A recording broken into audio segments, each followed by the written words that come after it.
Hey everybody, Dimitri here at Serg Supply, and today we're doing a little bit of pre-wiring. Let's dig right in. Audio Jungle.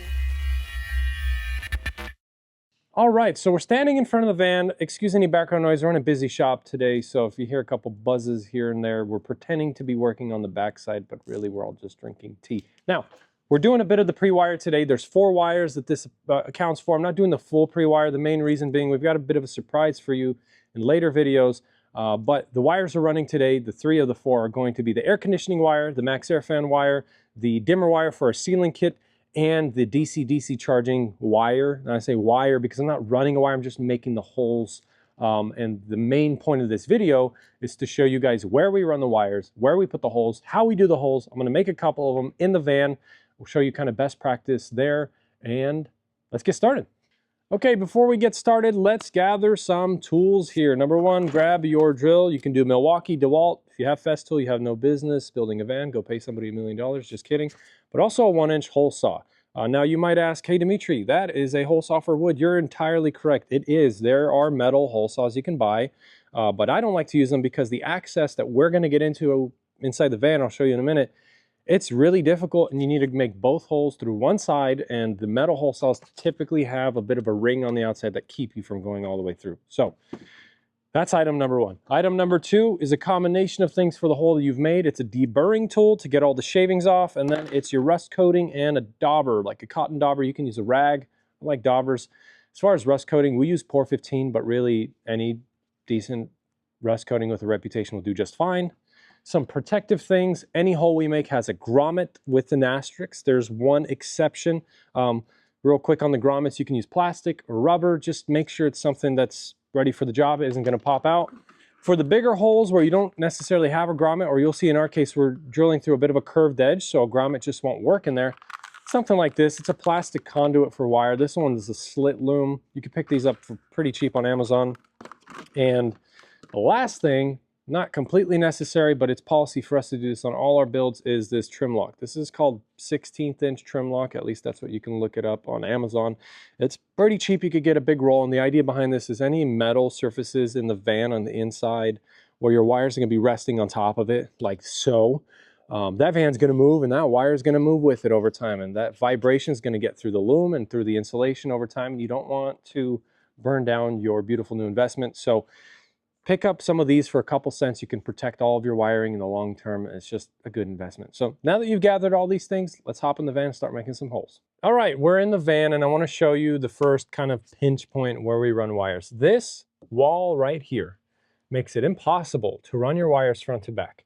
Everything on the back you can channel over the top. It's got this nice little own wiring ecosystem. Don't have that luxury here. In fact, if you look at these welds, that's where these 2 metal walls are, and we need to get wiring through here. Now, if you look and pay close attention to the Mercedes-Benz, I think it's the BEG standards, like there are no drill zones where you absolutely should not be putting holes. A lot of them have to do with structural things down below.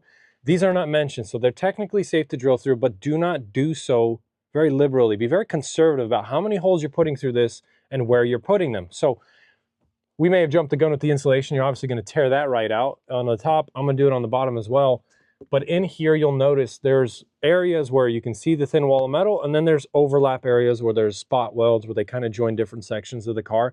We avoid those at all costs. Now, I only need 1 hole here because I'm going to be running a max air fan wire and an S-bar heater wire. That's it. I'm going to do 1 up top, 1 on bottom. I'm going to find a nice snug spot. Let me quickly explain why I made that comment about the metal hole saw earlier. This is the only place that this drill, most drills are going to fit. I have plenty of space to get in right here, and it'll just barely make it through the other side.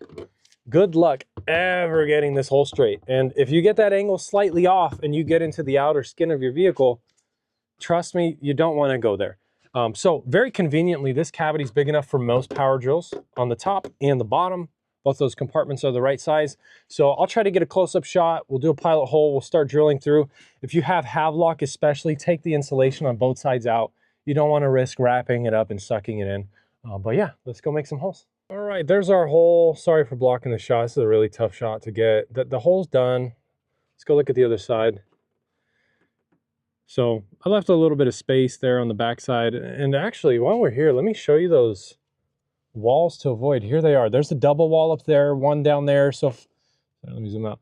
If I need to put a second hole, I'm going to try to get it in this area right here where there's another little pocket. But one will do fine for now. So let's deburr, rust coat, get some grommets in there, and start running some wire. All right, so grommets are in, got a max air fan wire. Quick tip here, just twist these together. It's a lot easier to feed one wire than two ends that are going to split off and do their own thing. So let's see if we can do this in one shot. I'm going to pan over and I'm going to try to feed it through our grommets here, and with a little bit of luck and some electrical jujitsu, it looks like we're golden. So now you can feed this wire, any others you need. I have an S-bar heater, so we're going to do one more through here, and the next step is going to be making the hole to feed this fan wire down to where our power system is.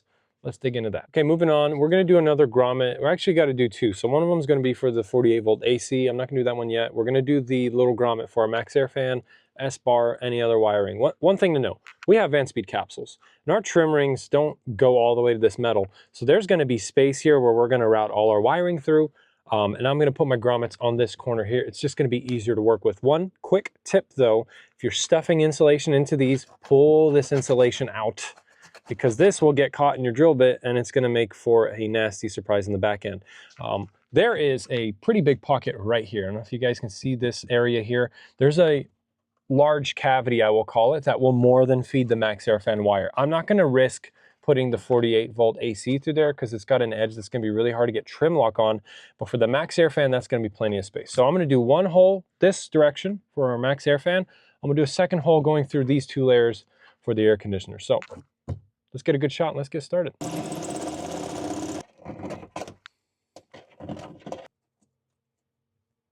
Okay, I apologize for the light, super in my face, but there's this hole we made for the 48 volt AC. And while you're tempted to use a grommet here, you certainly may, we don't. And the main reason is this edge is curved, and on the inside, there's a rectangular channel, and we landed the bit right in the middle of it, and we basically cut half moons out of both sides. This is where I like to use this. Now we've deburred, we've rust coated, of course, but we're gonna shove this through about right here, and we'll run the AC cable through that. It's going to be a lot easier, and then we don't have to worry about these grommets getting loose and popping out over time. Again, if you don't have a super perpendicular surface, it's just going to cause problems later. So in this case, we're going to use this. Usually everything else, when it's flat, we use grommets. We got lucky enough that on this edge, it's flat enough to use grommets, but that's what we're doing. So let's keep on going. All right, so our power system is going to be on the driver's side lower part. It's all going to come out of here.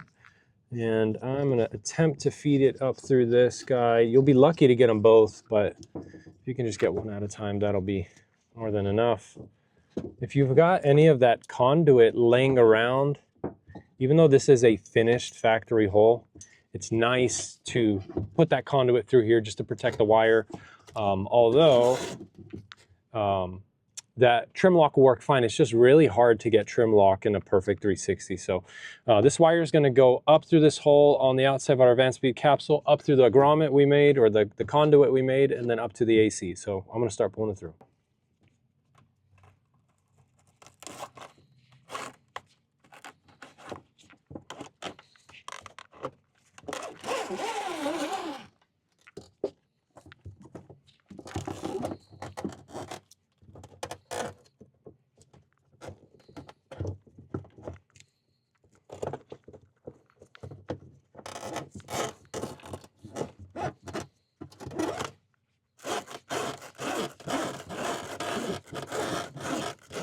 All right, got my cable. I need to get it to the AC. This is where you grab your zip ties. One quick note, always feed over the top of this factory cable if you're using our sealing kits. Never feed underneath it because you're gonna have to undo everything. So again, from behind, get some Salisbury steak seasoning, spray it on or pepper it all over your zip ties. Put them in your special zip tie storage pouch. Get working. All right, make that whoosh. And I don't need all this cable, so I'm going to push it back some before I tighten these zip ties. I'm really just going to get maybe like a foot of slack over here. I can always shorten it on the AC side, but just to keep it out of the way for the next video on our ceiling install, I will zip tie it to the cable. Now, if you didn't see the previous video of the AC install, this is a Nomadic X3 48 volt unit. Of course, this method will work for the 24 volt or 12 volt AC units, but leave this alone. It's out of the way. You don't have to mess with it. We'll show you Anderson connectors later, and then we'll feed all of this back down, get rid of the slack, and bundle it up at the bottom.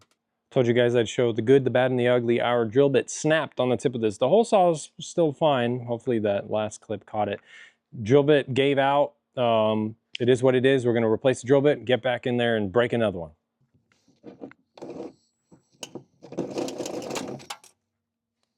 I may be insane for doing the same thing twice, expecting a different result, but yeah, just as I promised, we've broken another bit, and I realized why. I looked inside. I went too close to the inside of the van.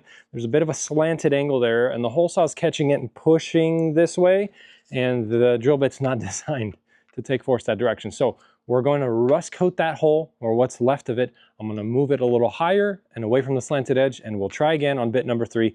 If I break 3, I guess I just break through. I'm out of bits. We're gonna have to end the video here tonight, but we'll hope for the best.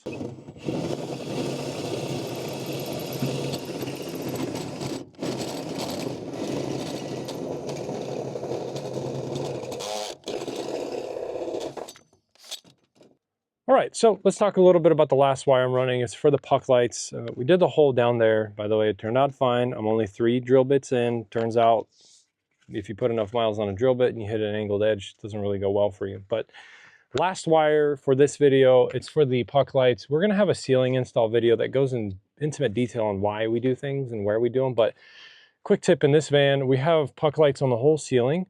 Some of them we're gonna lose because the fan and the AC, but I'm gonna run all the puck light wires into this center zone here. This is actually zone 1, 2, 3, zone 4 on the Sprinter 144.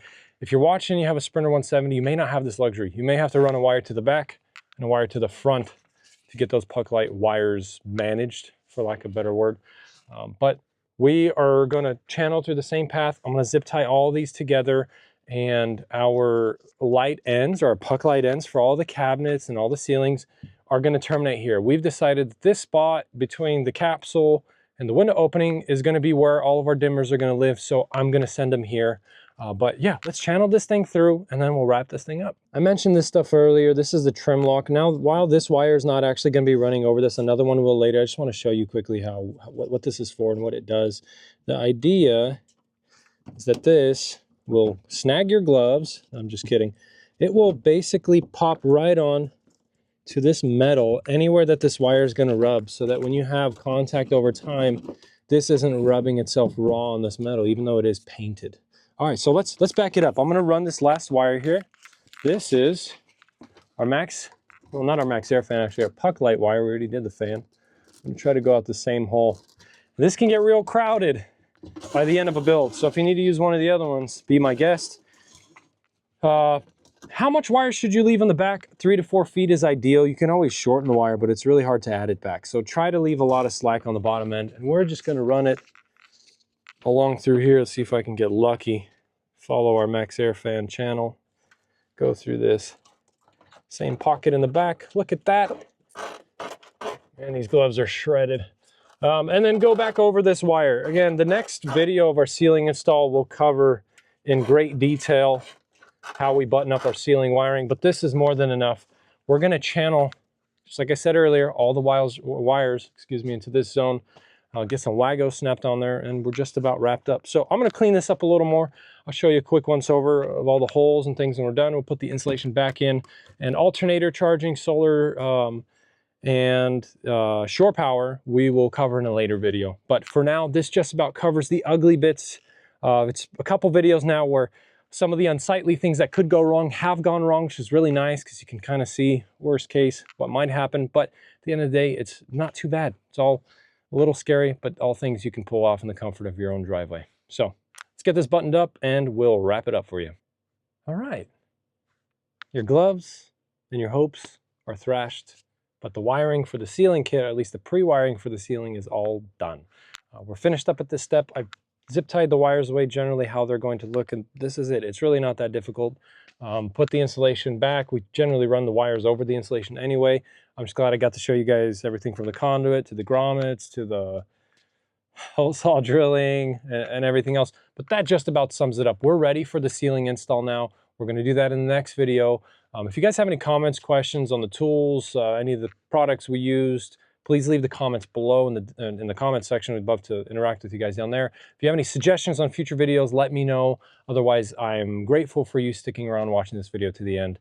As always, happy building.